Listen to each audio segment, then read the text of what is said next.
your attention to this matter. Retired Rear Admiral Mark Montgomery of the FDD is here.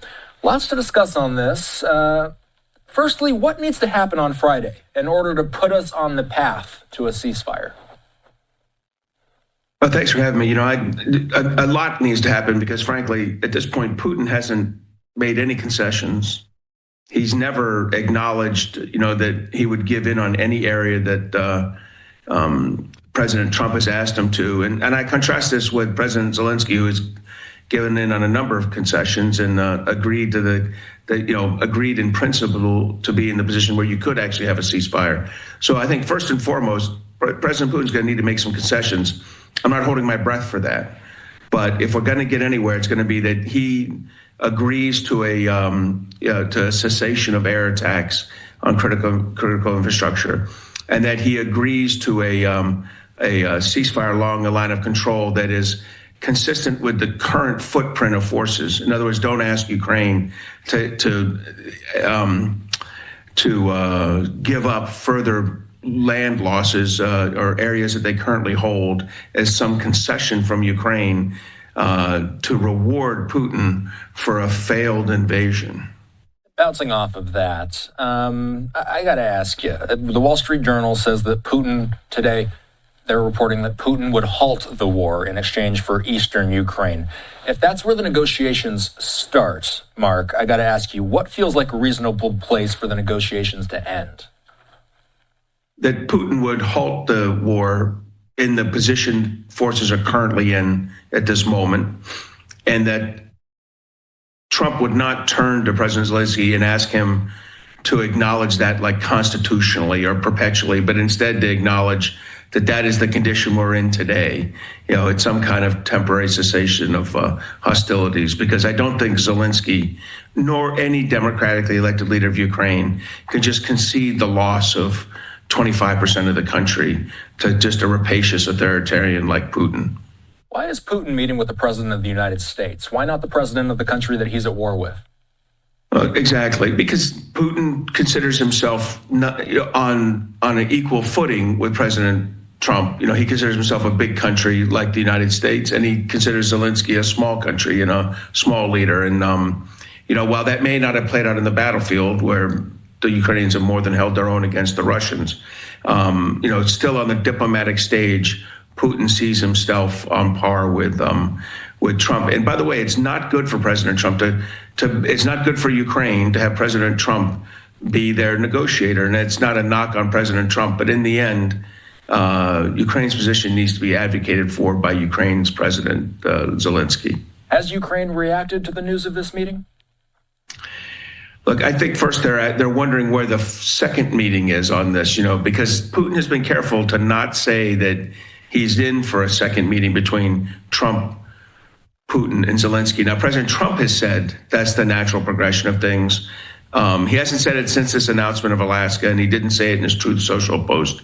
But previously, he said the natural conclusion of this is a three-way meeting. Putin's never acknowledged that, and that should be another kind of red flare to President Trump, that President Putin is not aligned with his vision of how this is going to play out.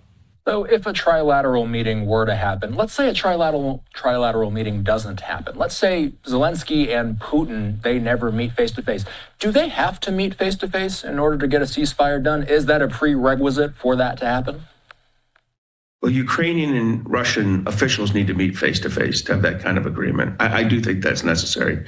Whether it's Zelensky and Putin, I'm not sure. And that may not. Look, I do think a three-way meeting of the leaders is the only way Putin can kind of stomach this diplomatically. So I do think that will eventually happen.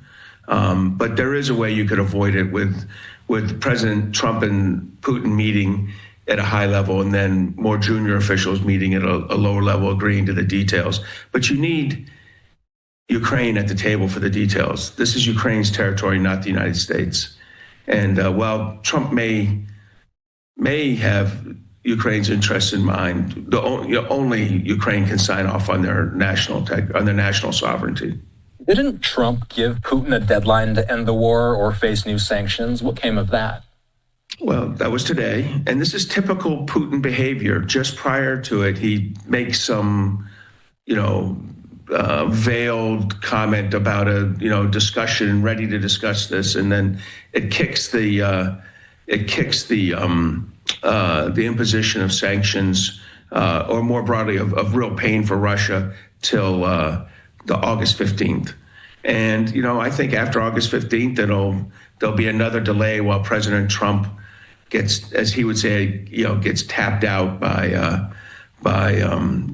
Putin. I think this is a delaying game where Putin continues to press for advantage on the ground, and continue his kind of unrelenting cruise ballistic missile and drone attacks on Ukrainian critical infrastructure. So I don't think this is healthy, but I also think it's to be expected from President Putin. What's the significance of Putin traveling to the U.S.? Trump has discussed this idea before, earlier in this term, but did a Putin visit truly feel possible before today? And what's your reaction to Alaska being the venue?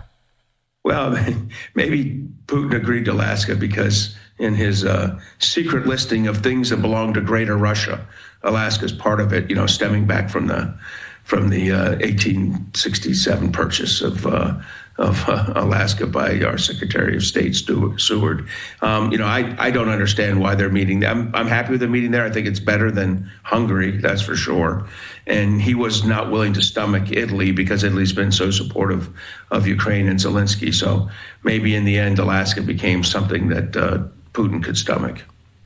So what kind of language are you going to be listening for once this meeting happens and once we hear the reports about the meeting after it takes place? What kind of language are you looking to hear from both sides?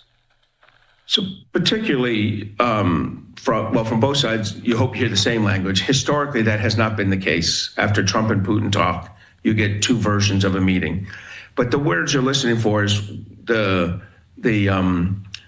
status of sovereignty, what territories controlled by whom, and the legal terms of that control. Because again, transfer of sovereignty is not something that can be done for a Ukrainian territory between a United States and Russian president. And we're getting to the point where if I were Zelensky, I would not allow that. His country's too committed, has sacrificed too much over 3+ years to negotiate at a negotiating table where they're not present, lose permanent sovereignty of Crimea and eastern Ukraine. What is the latest on the battlefield? I know there's been reports of incremental gains by the Russians. Where do things stand? I think there's very, very incremental gains, small incremental gains, not enough to for Putin to kind of maintain this optimism he has. If he just has a little more time, he'll push forward for a breakthrough. I do think there's more and more damage. More seriously, there's more and more damage being done to the critical infrastructure of Ukraine by the kind of relentless pounding by ballistic and cruise missiles and drones into that. And that kind of damage is causing long-term costs, for the recovery of Ukraine. By the way, that'll be another interesting thing. Is Russia at all responsible? Do they have to pay reparations for the damage they did to Ukraine? Obviously, Putin has no intention of that. But if I were Trump, I'd be looking for anyone but the United States to be paying for that. And so in my mind, Putin might be one of the people he would turn to. Retired Rear Admiral Mark Montgomery is with the Foundation for the Defense of Democracies. Thanks for coming on. Thank you for having me.